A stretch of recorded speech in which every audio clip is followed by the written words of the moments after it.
All right, so today we're going to be speaking about human trafficking, refugees, and unaccompanied children in terms of crossover, risks, all of those kinds of things, because again, like Robin said, it's a topic that's not really discussed as much. So I'm going to start. So my role, again, is with the International Rescue Committee as the Anti-Trafficking Program Coordinator. So here in the Tallahassee office, Tallahassee, Florida, and the other program in the Tallahassee IRC office is actually refugee resettlement. So I just wanted to put this here just to kind of give a quick description of what the two different programs are, specifically within IRC Tallahassee, but a lot of other IRC offices. So refugee resettlement is federally funded by ORR, which is Office for Refugee Resettlement within the Department of Health and Human Services. And the goal is to assist the refugees to achieve self-sufficiency and social adjustment as soon as possible after their arrival to the US. And this is what IRC, the International Rescue Committee, is known for. First and foremost is refugee resettlement. They have been in the field of refugee resettlement for a long time, and we have offices all over the US that work in refugee resettlement. But the state of Florida's refugee program is the largest in the nation as far as refugee resettlement overall. Through the Department of Children and Families is kind of who filters that to the IRC and other partners to provide services to refugees. And then we have the anti-trafficking, which is me here in Tallahassee, as well as a few staff members. But you'll see we also have programs in Miami where Kristina Montes is, and many other offices throughout the nation. And we are federally funded usually by Department of Justice, the Department of Health and Human Services for TVAP, which you'll hear about soon, and other smaller private and state funding. So I'm going to go right into it.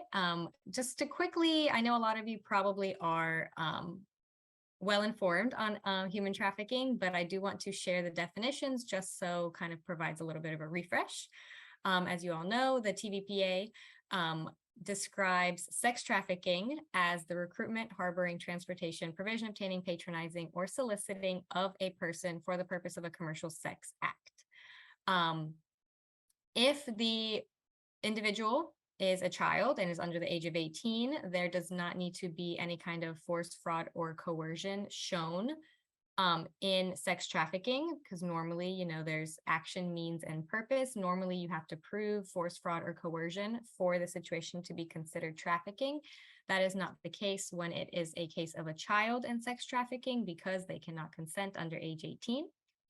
Labor trafficking, the same thing, recruitment, harboring, transportation, provision, obtaining of a person for labor or services. So that can be involuntary servitude, that can be peonage, debt bondage, or slavery, again, through the use of force, fraud, or coercion. Kristina, can I add something there real quick? Yes. Just real quick. All right, just to give some context to it. Yeah. Is that so there have been, I believe up until now, 5 reauthorizations.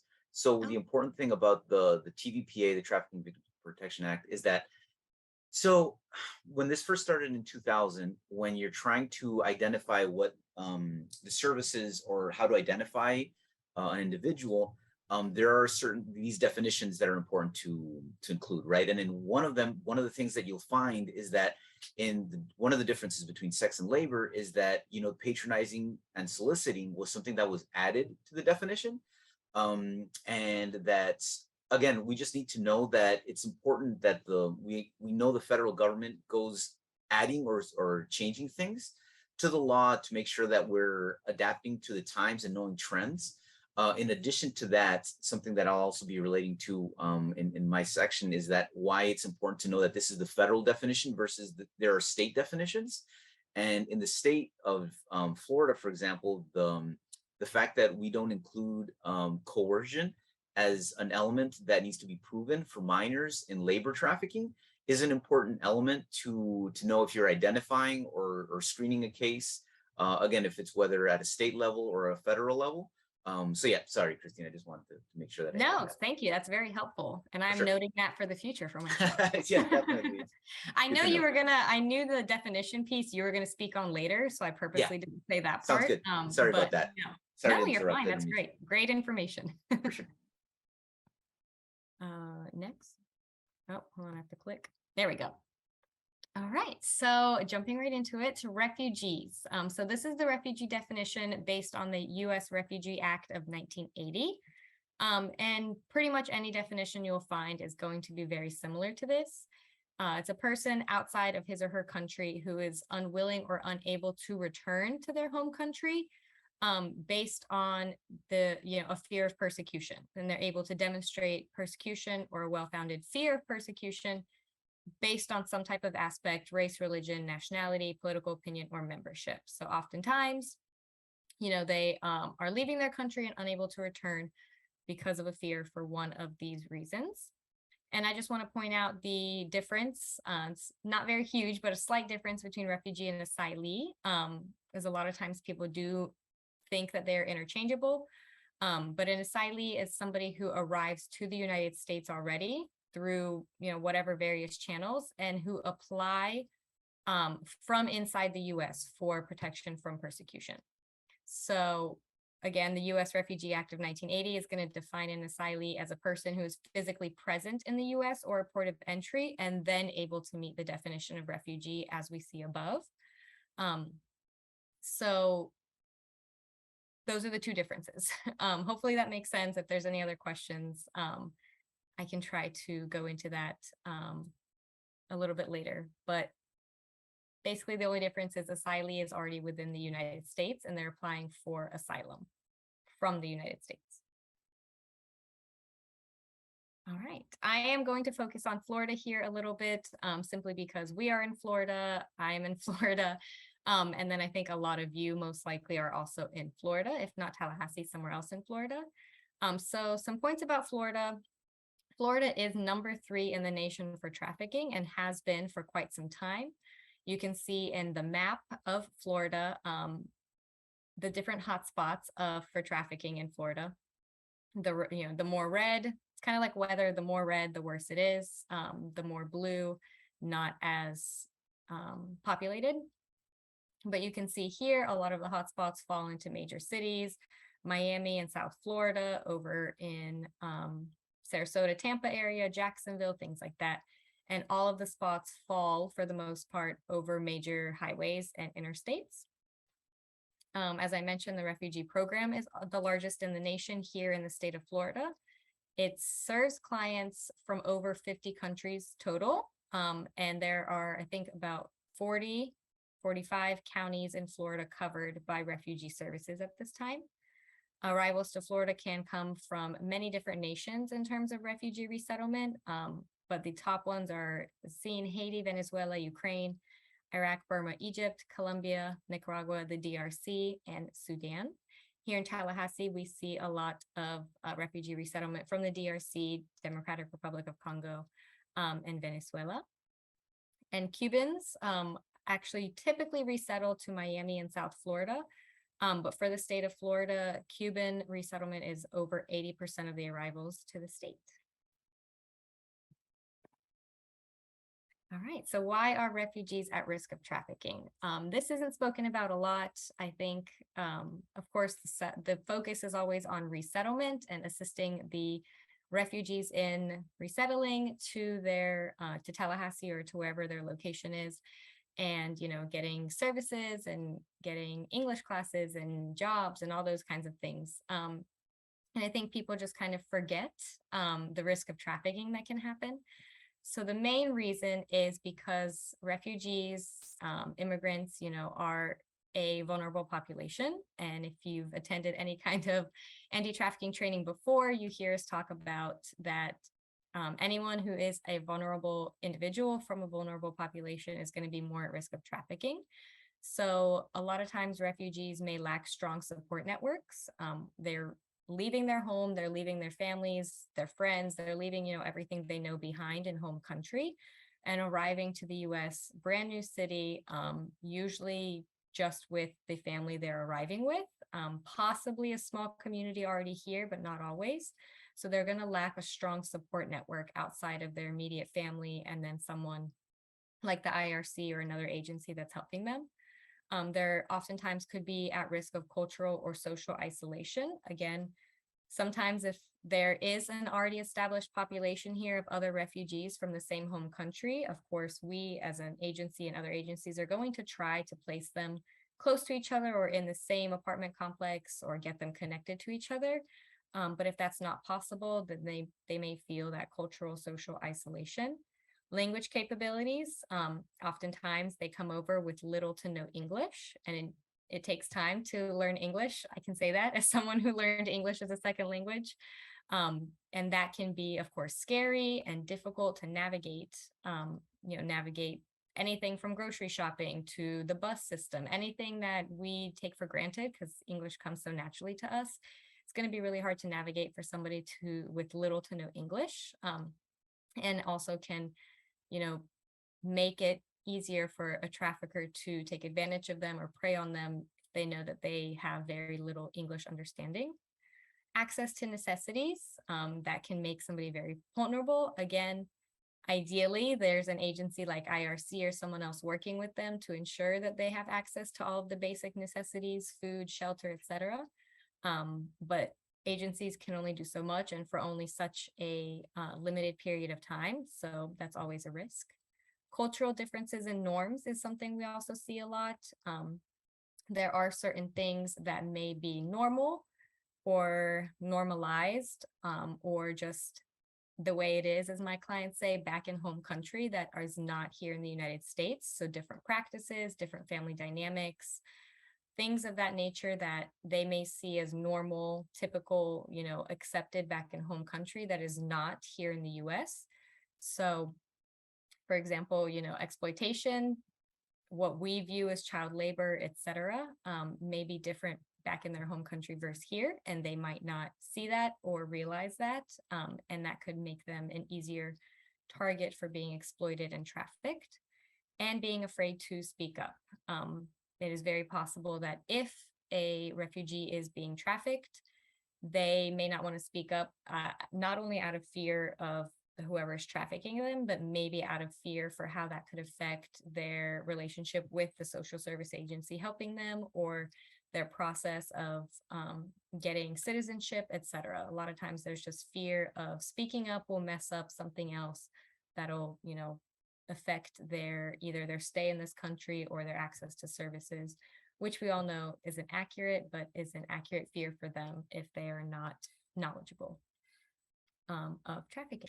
And so, it's very interesting what she was talking about when it comes to vulnerabilities, because when we were developing this presentation, we decided to also talk about, so it's refugees and unaccompanied minors, because they actually share a lot of the vulnerabilities. And we're going to be talking a little bit about them and the process then of what they go through here in the United States. So the same way that we started talking about trafficking with the definitions, as well as refugee and asylee definitions, we're going to do the same thing with the unaccompanied minors. And so in this case, you need to have three elements, right? You need to have no lawful immigration status in the US. The individual can't have, or isn't 18 yet, and there's no parent or legal guardian in the US.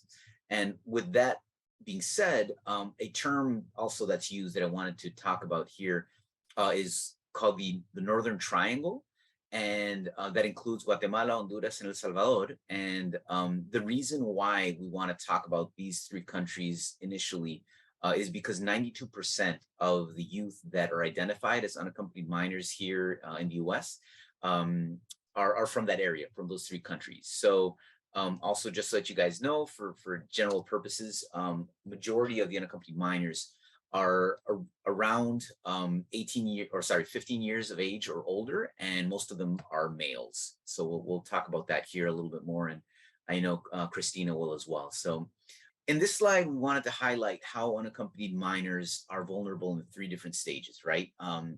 In their lives, in the context of their home country, what happens in their transit, and what happens once they arrive to the United States. So right now, we're going to be breaking down what happens in their home country.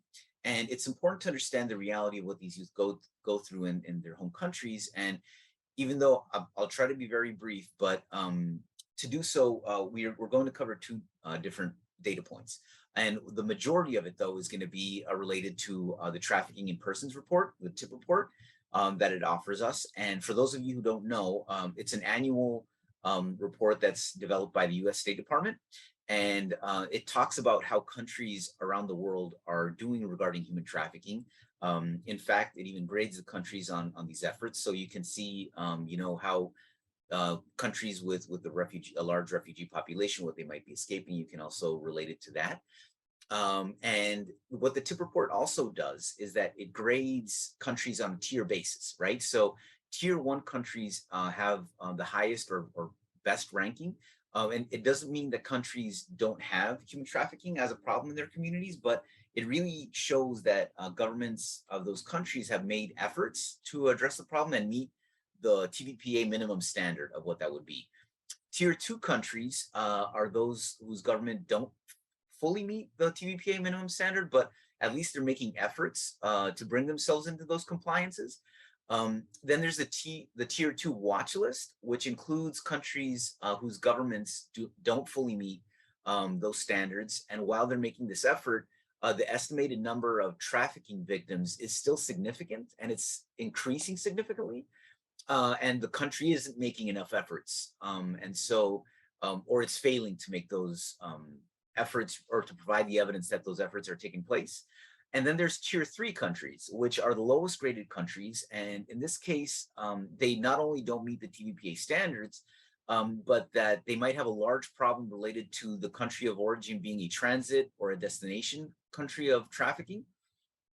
The country's government employees also potentially might be complicit in trafficking, or they're not making reasonable efforts in the government to put resources or their capabilities to address it. So all of these grades or tiers really are reviewed annually.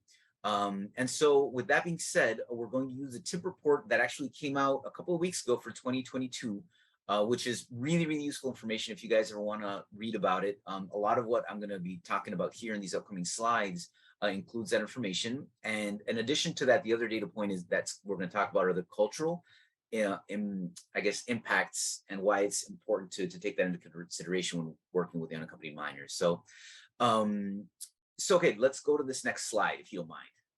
So, okay, here we're going to be talking about three countries that are considered, again, the Northern Triangle. In this case, we're going to be using the TIP report. And what we can see here is that Guatemala and Honduras are tier two countries. El Salvador is a tier two watch list.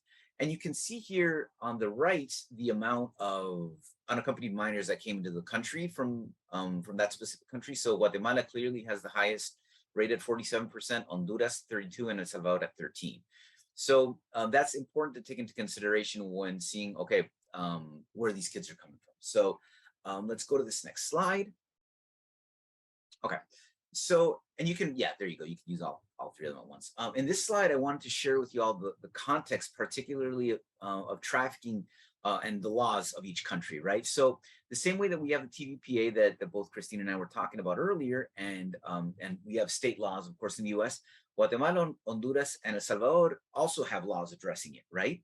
And so interestingly, all of these countries don't include the force, fraud, or coercion elements as essential, but aggravating factors. And so, in other words, it would potentially increase a sentence if the case included those elements. And that, again, is very different as to how we understand it here in the US, right?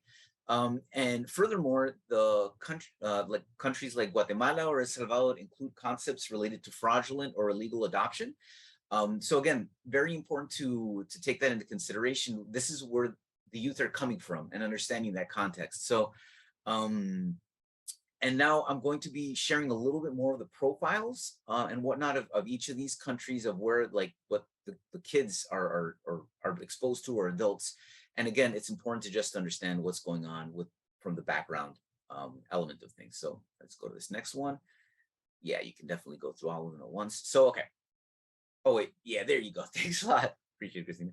So starting out with Guatemala, the TIP report shared with us that Guatemala might have a serious problem related to corruption, in particular to the border areas. So the trafficking profile in Guatemala has been similar for the past 5 years. And traffickers exploit, domestic and foreign victims in the country. And sex trafficking is for both adults and minors. The LGBTQ plus community is also at particular risk of sex trafficking in Guatemala. And in terms of labor trafficking, you have here the adults and children might be exploited in agricultural fields or domestic servitude. And then what you have that's very, I guess, or yeah, we have to take into consideration is that they're forced into, the traffickers from Guatemala are forcing people of their own country into forced labor in Mexico and the United States as well, potentially also in the garment or the domestic service areas. In addition, as you can see here in the graph, you can see that the minors or children might have been exploited in the coffee, broccoli, sugar, or stone quarry, the firework manufacturing sector, and they're all at risk at potentially use of child labor. And again, I think that what's important here is that if you're working with a minor, if you're identifying them here in the US, they might have already been living this before they arrived here. So it's important to know what they might have been exposed to. In the adult section, I already talked about the agricultural and domestic servitude, but yeah, there's also forced marriages that they're subjected to, and domestic service. So something to keep in mind when it comes to the traffickers, particularly in the indigenous Guatemalan community. There's also the tortilla making shops in Guatemala and foreign countries as well. And traffickers might also exploit children into forced labor in begging, street vending, and street performers. In particular, they've seen it within Guatemala City and along the border with Mexico. So, and it's also stated that child victims' family a lot of the time are complicit in the exploitation, and criminal organizations, including gangs and that sort of stuff, might force or coerce boys or young men to sell or transport drugs. And as a final note, just so you guys have context, also what's happened within COVID is that migrant shelters during the pandemic have also been noted to be a source of exploitation or where they're getting recruited as well. So let's go to this next slide, if you don't mind.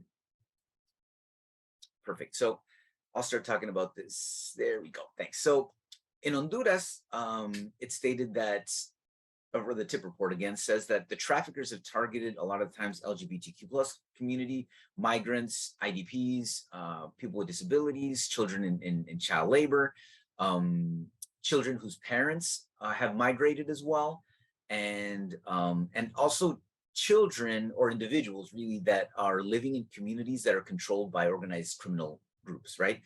And traffickers exploit both adults and children in street vending or forced begging, domestic service, drug trafficking, and other informal sectors. And for the children, including the indigenous and Afro-descendant communities, particularly the Mestizo boys, are at risk of forced labor in the agricultural, construction, manufacturing, mining, or hospitality industries. In addition to that, criminal organizations like gangs exploit girls in sex trafficking. Sorry, yeah, there you go. Yeah, so an interesting aspect that I wanted to highlight from Honduras regarding unaccompanied children is that the government actually has a program which conducts interviews of returning migrant children to the country. So it's important to talk about that because a lot of the youth that are crossing that might get stopped in transit and they get sent back to Honduras. So you need to know if they were being exploited in some sort of way. And lastly, again, during the pandemic, we do know that the numbers worsened and that issues were exacerbated in this time frame. So, because of unemployment, lack to, healthcare and that sort of stuff. So that's something else that to keep in mind. Let's go to the next one. So, okay, El Salvador. In this case, traffickers exploit adults and children in sex trafficking within the country. Children without their parents, adolescent girls, LGBTQ plus community as well. In particular, the transgender population is at risk from what the TIP report stated. It's also said that Salvadorian adults and children are forced in the agriculture, domestic service, and begging industries. and that the traffickers also exploit from neighboring countries from El Salvador, which are, Honduras, Guatemala, and Nicaragua as well. And we also highlight that gangs that have appropriated indigenous or like those lands, and in particular children from crossing that territory. So they've been forcing them to drop out of school and leave their home and to potentially be exploited in that sort of scenario. So let's go to this next one. Perfect. Okay, so that's from the tip report that I wanted to share. Regarding this is another element that's really important, which is, again, the cultural components. It's huge. And when working these cases, most, if not all, of the minors from Central America identified recently as trafficking victims that I know that I've worked with have known or speak a dialect, right? So in fact, it's said that there are more than 25 languages within the Mayan family. And so the most common that I've seen recently with these trafficking cases, not to say that they're all speaking like that, are Tzotzil, Mem, and Quechua. And the largest groups speaking dialects are found in the southern region of Mexico, Guatemala, Belize, and certain areas of Honduras and El Salvador. I believe I can't see the screen there, but I don't know if did it get highlighted there? Kristina, can you show me? Because for some reason, like the screen there or there you go. Okay, perfect. So just so you guys can see kind of the areas in which you might want to take into consideration when working those areas. And just leaving it there for a second here, Kristina, why it's important and that we know about this, right, is that some of the individuals or minors speak Spanish, but they might not fully understand, or they might not be able to express fully what they're going through, what they went through, or what you're trying to tell them. So while you think they might be understanding what they're saying, things can definitely get lost in translation. So just because they say they speak Spanish, if they're fluent in a dialect, I would wholeheartedly at least start by using a translator and see where it goes from there. But similar to what Kristina was talking about with refugees and the language component, like it's something that I really can't stress enough when it comes to these minors that I've seen been getting exploited throughout the state, and would be really, really helpful for you to start that rapport building. So, but in addition to that, to the dialects, when it comes to the Mayan culture, I think it should be taken into consideration when working with this youth, just as a general component. Again, talking about building the rapport with them, you really should take some time about learning their background and understanding what their priorities might be, what their lives were, what their family was kind of prioritizing in their lives as well. Understanding family dynamics, the age at which they're expected to do things, and that kind of thing, I think is really important when you're trying to work with these minors. So with that being said, again, Kristina, I'll go to the next slide if you don't mind.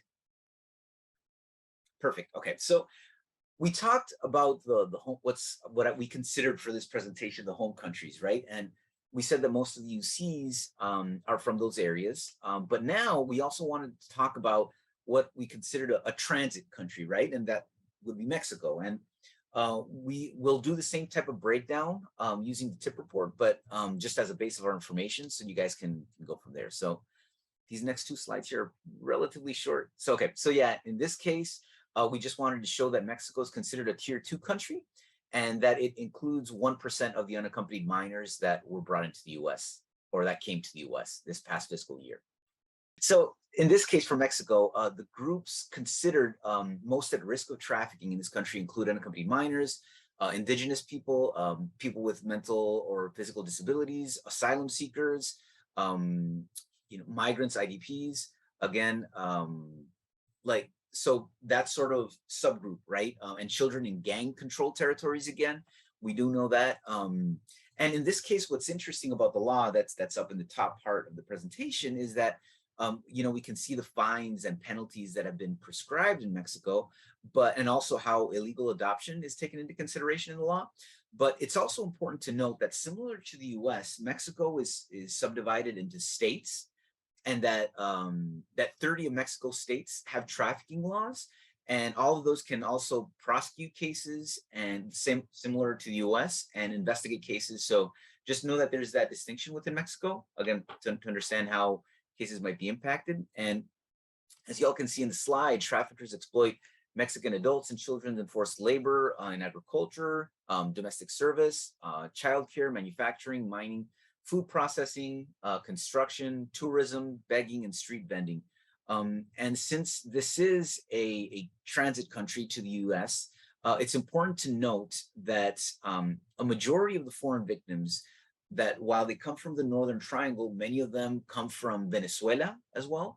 And these, it's really increased these past years. And in particular, you also see from the Caribbean, Eastern Europe, Asia, African countries, and they're all coming en route to the United States.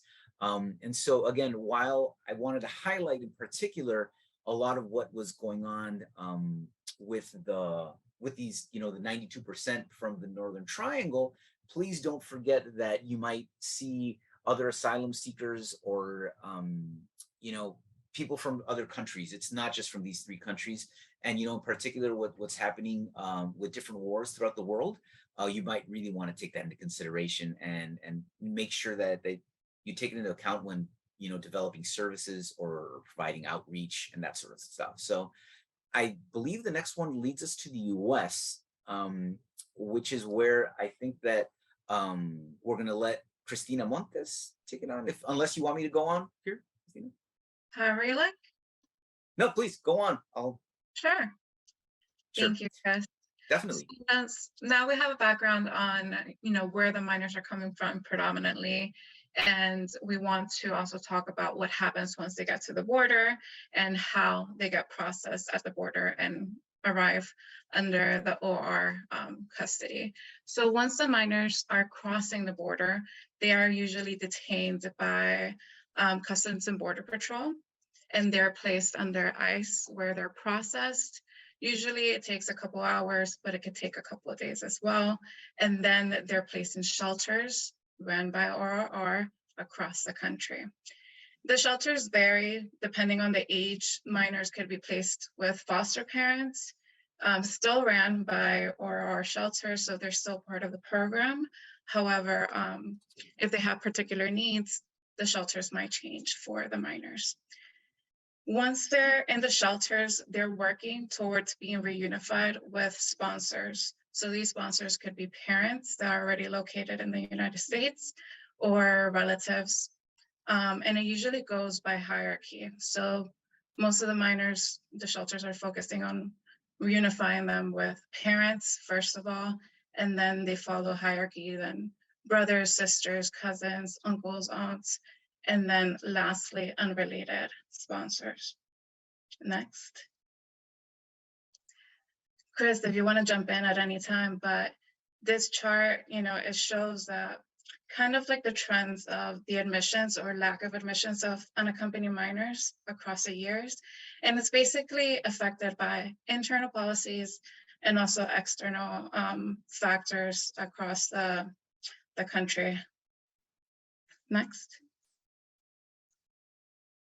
And how Chris was stating, most of our clients that we see are over the age of 15, mostly because the journey is very strenuous and they're coming here for a purpose of working, and usually those are the ages that we're seeing. We also see babies that are coming in with family members that may not be parents, so they're separated and then reunified with other families afterwards, and that happens with the younger kids as well. And Kristina, something to add to that about interesting trends or to kind of take into consideration when thinking about this population, why there's an increase in a certain time of the year. Like why, because you'll see that in different like kind of graphs and in the next one as well, I believe. And so in this case, what draws my attention is that it's not only like the calendar or the time of the calendar year in which there's the highest peak, but also, we talked about that the majority of them are 15 and older, but you also find that there are from 0 to 5 that are crossing. So like that to me also, it's a red flag, right? Because those are very, very young kids that are trying to cross. And so it's really important that we take those groups in mind as well. So just wanted to add that as well. Absolutely. Yes. Thank you, Chris. Next slide.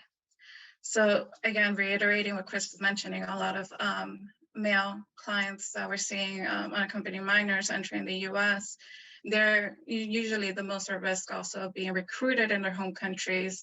So they're also seeking better opportunities and seeking refuge from the dangers that they're facing in home country. Next. So let's focus a little bit more on Florida because that's where we are and we have the most experience in. Next. So when we're focusing on unaccompanied minors specifically, we see a lot of like the labor trafficking cases in South Florida in agricultural, entertainment, and performing arts. And we work in collaboration with different partners, DCF, of course, law enforcement, federal agencies. We receive referrals through Polaris, the national hotline, and other programs such as TVAP and OVC-funded anti-trafficking programs where we serve unaccompanied minors that have been trafficked. Next.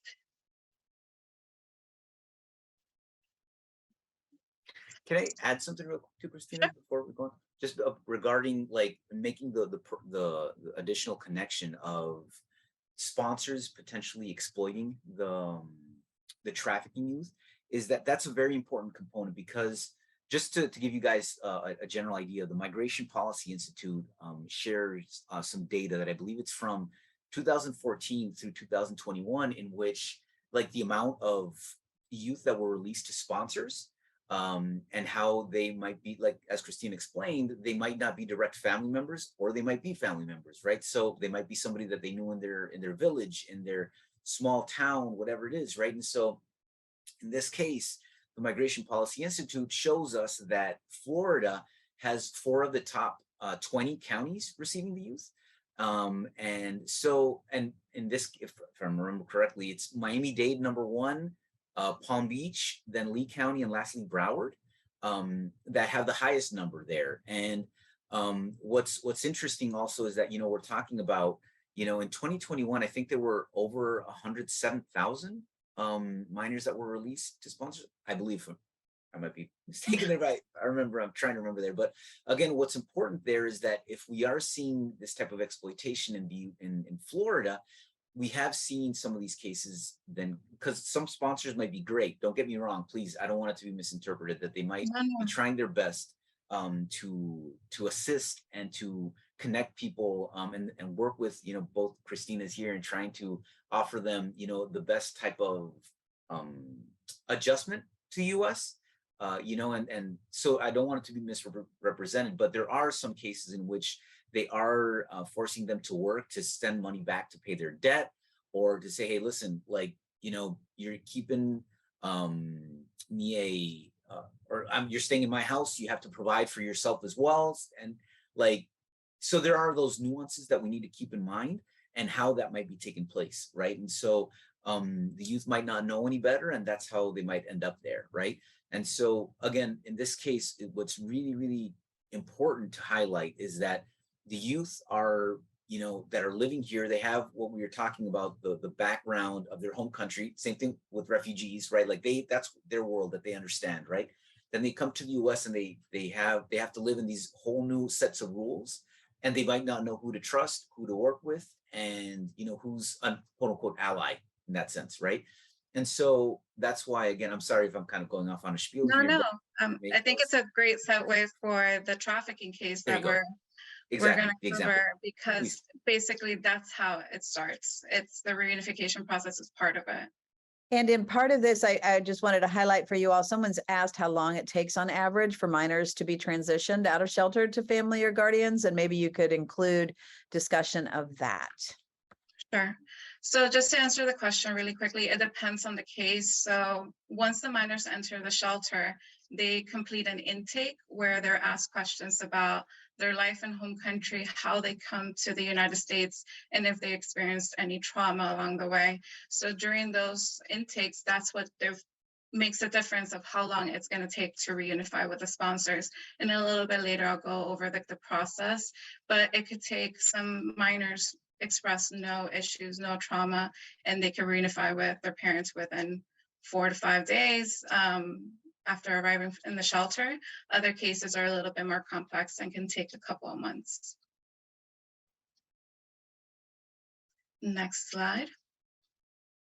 So we're going to go over right now one of the, I think, a pretty recent case that was tried, and we'll, next slide, and I'll go over a little bit about what Chris was saying about the dynamics of the sponsorships with the minors coming to the United States. So here is a minor coming from Guatemala, and they communicated with this person, Julio Ruiz Chuta, who stated that he was willing to care for the minor and be the sponsor of the minor. So in their understanding, they would provide for the minor, take care of him, just like I'm thinking they would want the kid to be taken care of. And based on that promise that Chuta made, they all agreed that the minor would come to the United States, and he actually traveled from Guatemala into the United States, and you reunified with this sponsor. The sponsor is not close family member, it's just an acquaintance, and that's an important note to take, because usually that's when we start seeing red flags, and the expectations of the household change a little bit after the reunification process. So after the minor has been reunified with Chuta and came to the United States, there was a debt imposed to him, as well as his family in home country. They were being charged interest. The minor was being pressured to pay that debt. And instead of the minor going to school, he was forced to work. So part of it, it's also the change of expectations. The minor may have wanted to come here to work and just provide for his family, but now he has a debt that all of a sudden changes the whole dynamic of the home and his life here in the United States. Another part of the aspect of this case was the collateral of the family's home was placed, and he obviously would want his family not to be in danger. So he's going to be doing anything, working, providing as much as they can to avoid anything happening to his family. So that's something that, it's really important to note, because a lot of times they're using their family and home country, as well as any debt that they may have themselves, to force these minors to work. Next slide. So again, the interest, the debt, the being pressured to pay. And again, the expectations of all minors coming to the United States, and this is something that is talked about during the reunification process from ORR to the sponsors, is that they are to go to school. So once we start seeing that the sponsors change that expectation of the home, that you're not to go to school, you are to work, immediately we want to take action. Next slide. So he was found guilty of smuggling the unaccompanied minor into the United States for financial gain. But he was not found guilty for forced labor and confiscating of documentations of the minor. So again, reiterating the false promise of caring for the minor, but in reality, it was for financial gain. And this happens, unfortunately, frequently. And it could happen not only with unrelated sponsors, but even family themselves, that maybe they don't have a close relationship because they've been here for a prolonged period of time. And they have different expectations of how their life is going to be here in the United States. So we want to educate the families about the expectations of the reunification process to avoid situations like this. Next slide. So after the minors have been identified as trafficking survivors, they are eligible for benefits. Here in Florida, a lot of the unaccompanied minors are not eligible for Medicaid, food assistance, or cash assistance. But if they're found to be trafficking survivors, they do have an interim letter or eligibility letter that qualifies for these benefits for them, which is really beneficial to their case to remove them from those unsafe situations. Next slide. You mind if I add something here real quick? Yeah, sure, of course. Sure. I just wanted to point out that this is going to be for refugees as well as unaccompanied minors. So any refugees that come into the country through IRC, through any type of refugee resettlement program, are also going to be eligible for certain benefits. And that's why sometimes you'll hear that a minor is eligible because they have a letter that gives them eligibility to the same extent as a refugee. And this is what they're going to be referencing. So you'll see here it says certified survivors of trafficking. So what that means is for a foreign national survivor of trafficking, you are eligible for a letter, basically, that's called a certification letter or a letter of eligibility, depending on if you're an adult or a minor. A minor, and a lot of times this letter is through that interview process. So during the interview process, the minor will, disclose trafficking in home country or trafficking during the journey or fear of being re-trafficked in home country. And that will start this process of them getting what is called an eligibility letter, which basically just says that they have been interviewed and determined a survivor of trafficking, and they are eligible, hence eligibility letter, for certain benefits. It's not giving them any type of legal status. It's simply giving them access to benefits to the same extent as a refugee, which is these benefits mentioned here. Temporary financial or temporary food assistance, help getting linked to a provider like a TVAP provider, a trafficking victim assistance program, help linking with PRS services, anything like that is going to be included. So that's why I wanted to point out that's another way that refugee, unaccompanied minors, and trafficking can kind of all cross over, is not only in how they're at risk and, similarities in home country, but also the services provided can also be very similar or identical. Sorry. No, thank you, Chris. And that is one of the reasons, because a lot of the refugees, once they're resettled, they are eligible for these benefits right away. And the difference that unaccompanied minors are not, that they have to receive this letter, they have to go through a process and then apply after they've been identified as trafficking survivors. And we also got a question here, like, what if the child is a victim of another crime, not human trafficking? Are they similarly ever eligible for these kinds of refugee benefits? So for this specific letter that I'm talking about, no, it is specific to trafficking.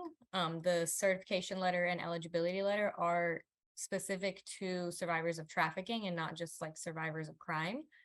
I don't know of any similar benefits. Yeah, Chris, I'm gonna let you have that. Yeah, no, just because it's a layered answer, right? Because so for example, for the unaccompanied refugee minors program, having that eligibility letter is the only one that you don't have to have some kind of status for it, right? But like in this case, you're asking about other crimes. In this case, if a minor has a U visa, they might be eligible for the URM program. But it gets tricky because say if they have a special immigrant juvenile status as a minor, but they don't have that eligibility letter, then this wouldn't apply. So it is like kind of a layered one depending on what you're talking about. But and Chris, let me just jump in on just a point here. And sure. It is, even though some of us have been around this field for a while, this is a highly specialized area of expertise. And it would be good, I think we're getting some questions here. Be good to share, like, if somebody does have these kinds of questions, who can they go to for some answers? Like, who would be your experts? Are we talking about legal counsel? Are we talking about a state agency? I know we'll have your contact information, but I don't think you three want to be, fielding questions from the whole state all the time. But what do you think in terms of getting help and being smart about this? What should people do? Either Kristina, do you guys want to go first and then I go, or? No, you can go and I'll just add in the end. Okay, yeah.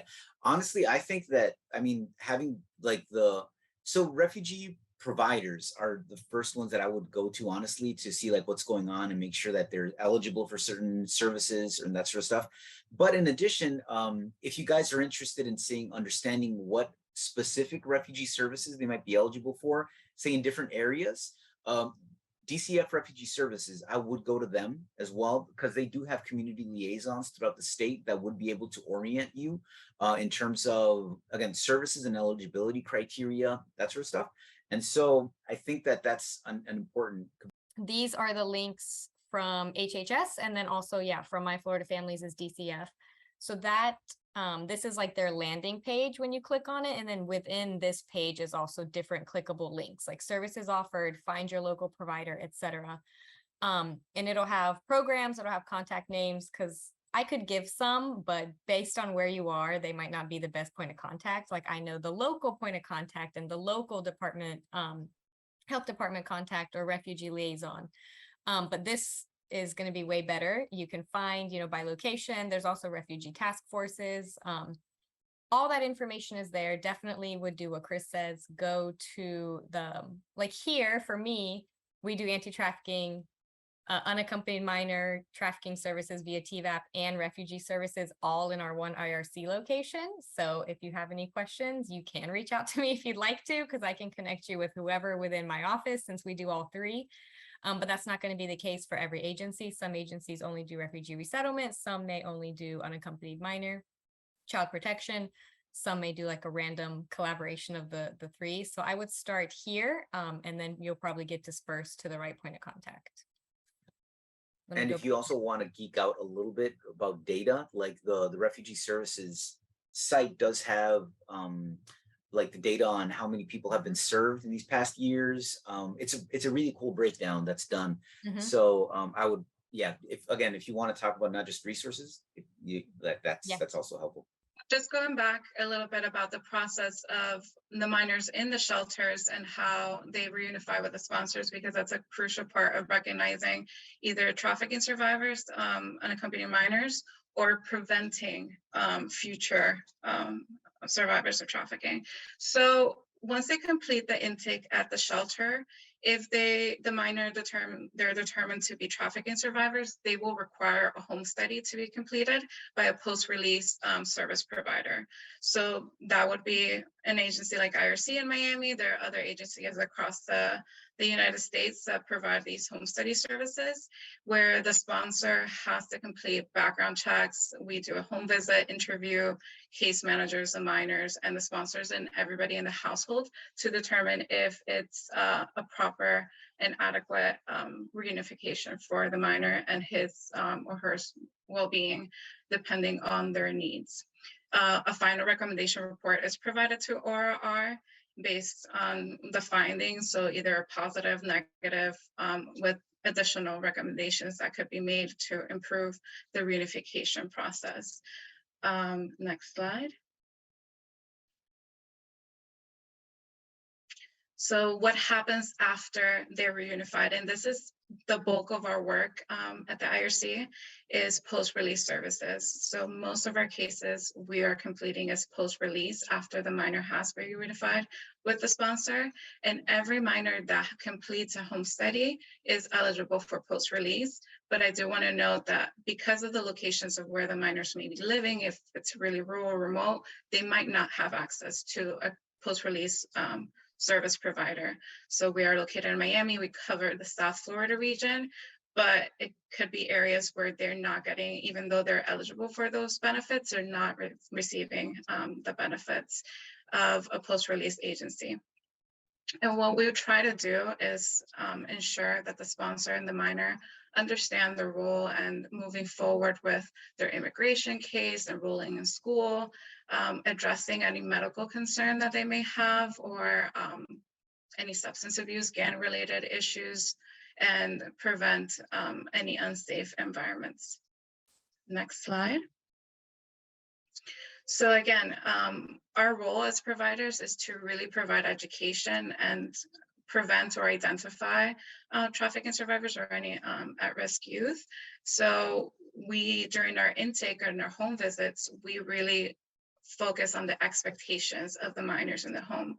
they're expected to go to school, they're expected to, you know, participate in activities that are healthy to their adaptation to their home and to this drastic change that they're facing, and also reiterating the sponsors' responsibilities.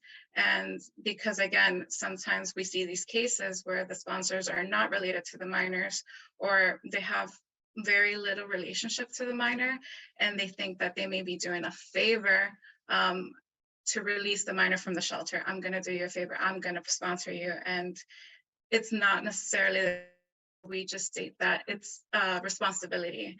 This is something that you are expected to do. If you want to be the sponsor of this minor, you're expected to enroll them in school. You're expected to care for their medical needs, their emotional health, etc. So access to schools, programs is really important, because we don't want them to feel that they are not welcomed in the community, and schools are a great way for them to integrate and find relationships with other people aside from the ones that they have at home, especially if they're in cases with unrelated sponsors and things like that. Educating the minors and the sponsors of the US laws, their responsibilities, their rights in a culturally sensitive manner. It's very important because again, like Chris was saying, that they have a different point of view of what it may be right in their home country. They are responsible as, you know, the male, the oldest one in the family, to work, to provide, to feed their family. And they come to the United States and they want to do the same and withhold that expectation, but in reality, we want them to be in a safe environment and not be in danger of exploitation.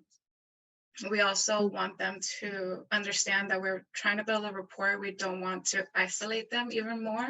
So we also want to be culturally sensitive, use the language that they speak, use a language interpreter, to ensure that we're not utilizing the sponsors as translators or interpreters in any situation, to make sure that they know they have other people that are on their side.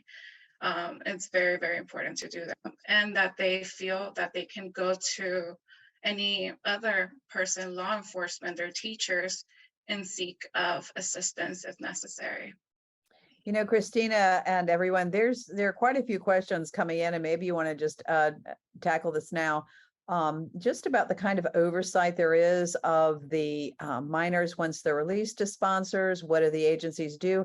How long do they monitor a minor, particularly a minor who's been trafficked at such high risk of being re-trafficked? Can you give us an idea of some of the logistics there? Sure. So if the minor has been identified as a trafficking survivor, they're eligible for post-release services for a prolonged period of time. So it's usually is categorized as a TVPRA PRS service, and it will go for over a year, depending on their age. So if they're closer to the services end once they turned 18. That's kind of like the bottom line. So if they're closer and they're 17 years old and they're turning 18 in a year, it would last a year. If they're younger, then they would last until they receive some type of legal relief. So if their immigration case is approved, or if they return to their home country, the case will be closed, but it's still ongoing. There's monthly contact. They are home visits for the first year. They have to do multiple home visits, and it's pretty much once a month calls with the sponsor and the minor. And after the year, it would be annual visits and annual follow-ups with monthly calls. But oh, sorry. Sure, go ahead.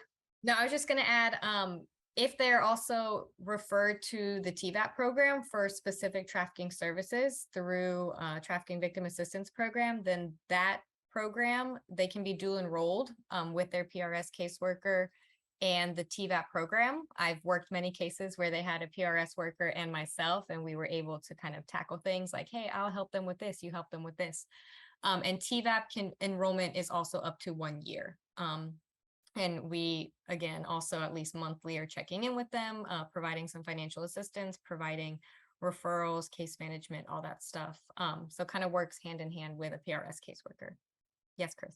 Yeah, I just want to add something. I know this is really layered. We're just adding stuff here and there, but something that I wanted to add is that if you're dealing with a minor or an adult that brings their family members in because of something that they may be going through the T visa, it is really important to also understand how, like, if there's security concerns or safety concerns back in their home country and they have to bring them over here, that services are also available to them. There's also, for in terms of refugees, refugee services, there's also the matching grant program, that's an employment program that people can be enrolled in, that family members also with the T visa can also get. So again, just kind of adding tidbits here and there that can be really useful to those that are working with minors or adults that need these services. Yes, and I do want to note that if the minor has not been identified as a trafficking survivor and they're just reunified with the sponsor and the shelter just feels like they need a little bit of more assistance with community services, then they're just referred for regular PRS, which is just 3 months. And it's a short period of time, so it's really hard for us to identify trafficking survivors then. And that's why the education piece throughout those 3 months is really important, because a lot of times we're finding that we're closing out the cases and maybe at that point they feel like they have to talk and they have to, release, disclose information that they feel like it's endangering them. And that's what we're looking at right now, that 3 months is not enough. And I think, ORR has taken that in consideration because they are changing how the post-release services are being done in the future. So next year, there are going to be changes and all of the minors are going to be eligible for PRS. Right now, only about 20% of the minors are eligible for PRS. So that's a good thing. We're still, learning about how the changes are going to affect the community services and for how long the minors are going to be receiving post-release services. But for identified trafficking survivors, it's more than a year. All right, so that wraps up the actual presentation aspect from the three Chris's. We did quickly, and I think we're perfect, doing great on time. We wanted to show a few minutes of this video, about 7 minutes of this video, and then again, you'll have the link if you want to watch the whole thing. But it just, Chris, I know you originally had this video. Do you want to explain it a little bit? Yeah, sure. No, Sure. I think that, it's, we all, like, during COVID or even before that, we're all used to see presentations online, Zoom, whatever it is. But, no matter what words we use, I think visually it's so impactful to see something like what they go through, right? And kind of what, again, just showing you all what they're exposed to in their home country, or refugees for that matter as well. Like this video in particular, it talks about the journey of going from, in Central America to the United States, but it really is important to really see that, it's not just something that to verbally explain it. And I think that this link, at least, or the first couple minutes, really shows you that, and what they're exposed to when they're coming over here, how they're trying to manage that situation. So again, it's just, I think, a useful link for everybody to just experience, And if you guys have already seen it, please comment on it as well, or whatever it is. I'd love to hear what you guys think about it. Awesome. I'm going to open it. We'll turn off our videos just so that the focus is completely on the video for you all. And then once it's over, we will use the rest of the time until 2:30 to just take questions that we haven't already answered.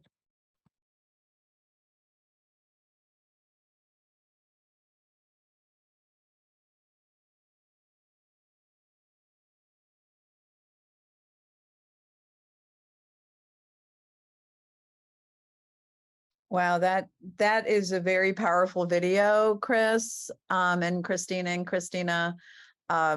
Thank you for showing it. I think it gives a perspective on really the danger and the vulnerability of these minors and anybody really who crosses like this, right? So, so thank you for that. And we do have quite a few questions. Everyone, we can start to take the questions. I'd love it if you could also note here's all of our presenters' information.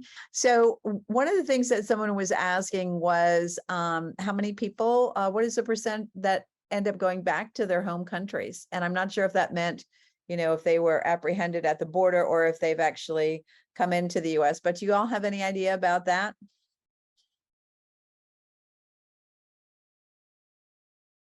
Personally, I haven't seen those statistics, whether it's related to minors or adults that have been coming here. I'm assuming you're talking about the unaccompanied minors identified here, but then go back.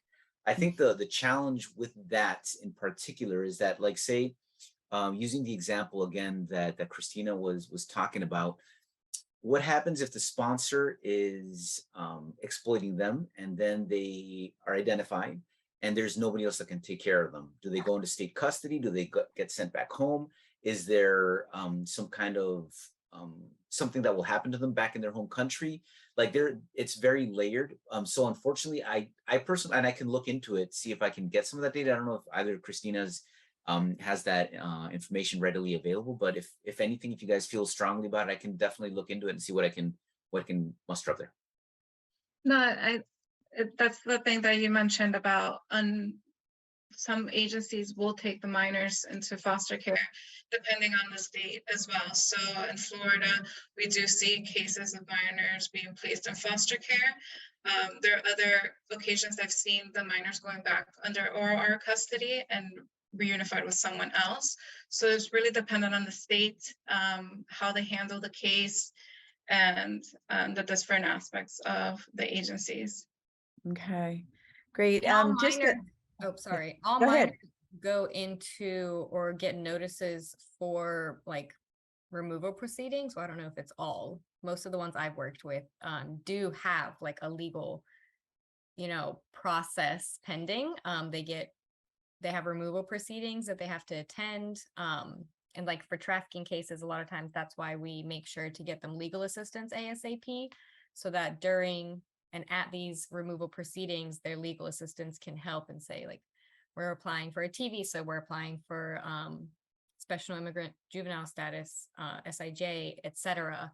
Because if you're not successful at proving why you need to stay in this country during removal proceedings, then you do have to return to home country, from my understanding.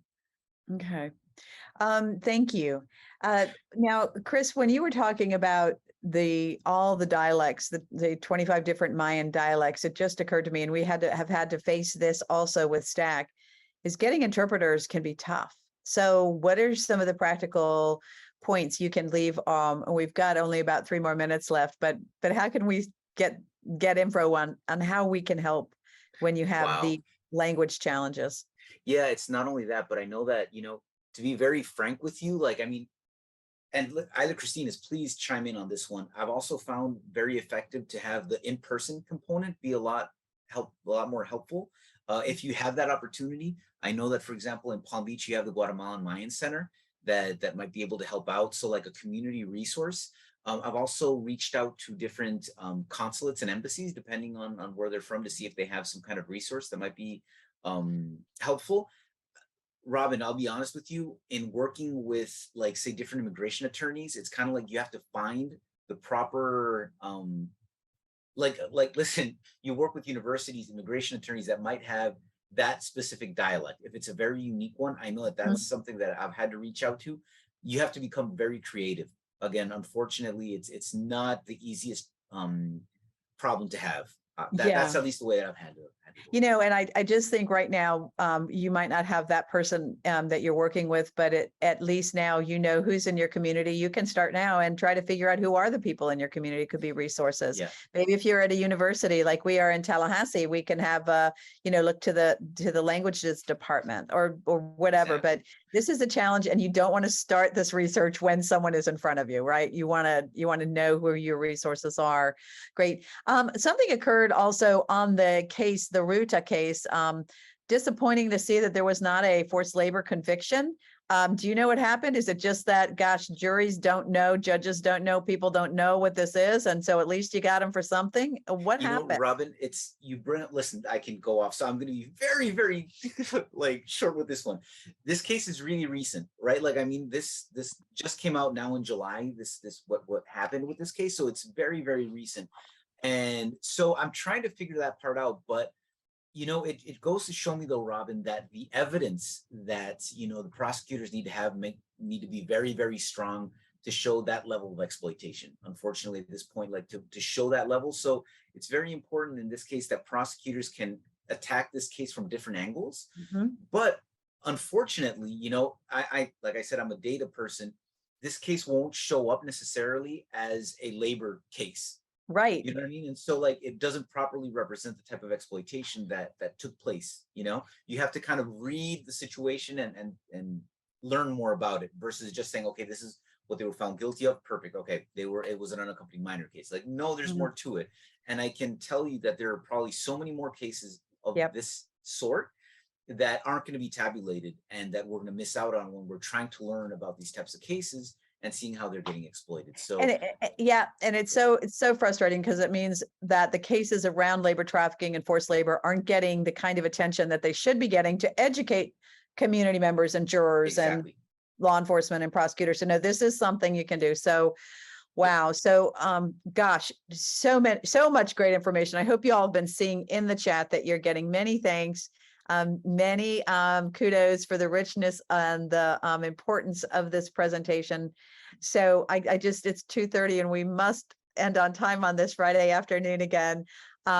So let me say thank you. We tried to answer as many. I think let me just do one more really quick. Someone said, what about human trafficking in the tourism industry and those questions that, I mean, in those countries you were talking about at the top, Chris?